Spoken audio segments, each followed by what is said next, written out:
ఒక danger alert అక్కడికి వచ్చినప్పుడు ఈ లేడీ వెంటనే అది ఐడెంటిఫై చేసి వెళ్ళి ఆ కార్ని లిఫ్ట్ చేసేసి పాపని తీసేశారు.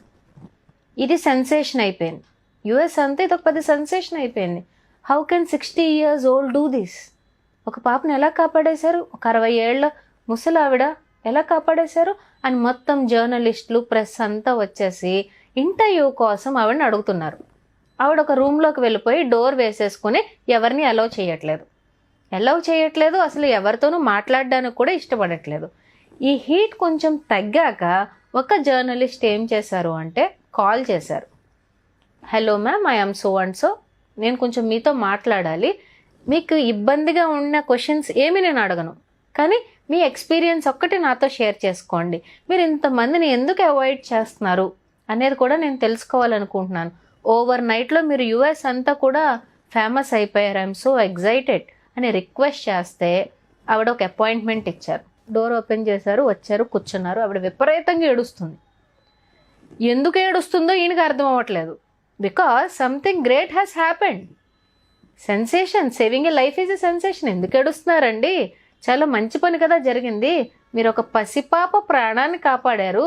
నేనైతే ఎంత ఆనందంగా ప్రౌడ్గా ఉందనో అని ఈ జర్నలిస్ట్ కొంచెం మోటివేటింగ్గా మాట్లాడుతున్నారు. అయినా కూడా ఈవిడ ఏడుపు ఆపట్లేదు. జర్నలిస్ట్ కొంచెం కన్విన్స్ చేసి అడగ్గా మీరు ఎలా ఫీల్ అవుతున్నారు ఈ ఇన్సిడెంట్కి అన్న క్వశ్చన్కి ఆవిడ ఏం చెప్పారంటే, నేను చాలా రిగ్రెట్ ఫీల్ అవుతున్నానండి అని చాలా డల్గా చెప్పారు. రిగ్రెట్ ఏంటండి? You did a wonderful job. ఎందుకు రిగ్రెట్ ఫీల్ అవుతున్నారు అంటే ఆవిడ ఏడుస్తూ, నేను ఈ వయసులో ఒక కార్ని లిఫ్ట్ చేసేసి పాపని సేవ్ చేశాను. అంటే నాలో ఇంత స్ట్రెంగ్త్ ఉంది, నాలో ఎంత బలం ఉంది. నా వయసు కానీ నా బలహీనత కానీ నాకు ఆ మూమెంట్లో ఏమీ గుర్తులేదు. అంటే నేను చాలా చేయగలను. ఇప్పుడు నా వయసు 60. ఈ 40 సంవత్సరాలు నేనేమీ చెయ్యకుండా ఉండిపోయాను అన్న రిగ్రెట్తో నేను ఇవాళ ఏడుస్తున్నానండి. ఈ కథ ఎందుకు చెప్పానో తెలుసా నాగరాజ్ గారు? ప్రతి ఆడవాళ్ళు కూడా, స్త్రీలు ఒక వయసు వచ్చేసాక నాకు పెళ్ళి అయిపోయింది, నేనేమీ చేయలేకపోయాను, పిల్లలు స్కూల్కి వెళ్ళిపోయాక ఇంట్లో ఒంటరిగా ఉండి ఈ 10 ఏళ్ళు ఇలా గడిచిపోయింది, నేనేం చేయలేకపోయాను, పిల్లలు ఇద్దరు యుఎస్లో సెటిల్ అయిపోయాక ఒక లోన్లీ సిండ్రోమ్ డెవలప్ చేసేసుకుని ఇన్నాళ్ళు జీవితంలో వేస్ట్ చేశామని ఈ ముసలావిళ్ళలాగానే రిగ్రెట్ అవుతారు. ఈ కథ అంతా విన్నాక జర్నలిస్ట్ ఏం చేశాడో తెలుసా అండి? ఆవిడ్ని, మీకు ఏమైనా ఇంట్రెస్ట్ ఉంటే చెప్పండి, మీరు నాకు అపాయింట్మెంట్ ఇచ్చారు కదా, నేను మీకు హెల్ప్ చేస్తాను, మీకు నచ్చింది ఏదో ఒకటి చేయడంలో అని అడిగాడు. మాలాగా ఒక ట్రైనర్ లాగా అక్కడ జర్నలిస్ట్ ఫెసిలిటేటర్ అయ్యాడు.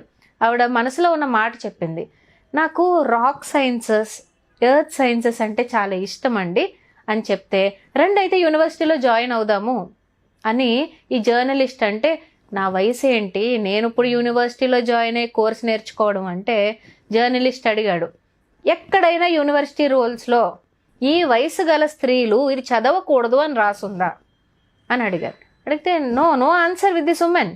వెంటనే ఆ రోజు తర్వాత రోజు మార్నింగ్ వాళ్ళిద్దరు యూనివర్సిటీకి వెళ్ళారు.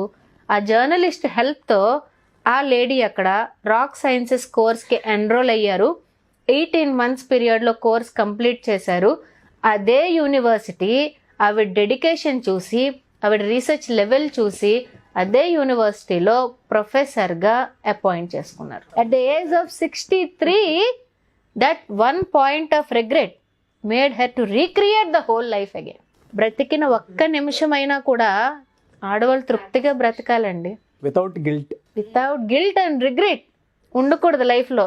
10 ఏళ్ళు నేను వీళ్ళకి అంటులు తోమపెట్టాను, వీళ్ళని రెడీ చేసి స్కూల్కి పంపించాను, వీళ్ళు బాగుబోగాలన్నీ చూసుకున్నాను, నన్నెవరూ పట్టించుకోవట్లేదే అని చివరి క్షణాల్లో ఏడిస్తే, ఈ వయసులోనే చేయాలని రూల్ లేదండి. ఏ వయసులో అయినా కొత్త ప్రయాణం మళ్ళీ మొదలు పెట్టచ్చు.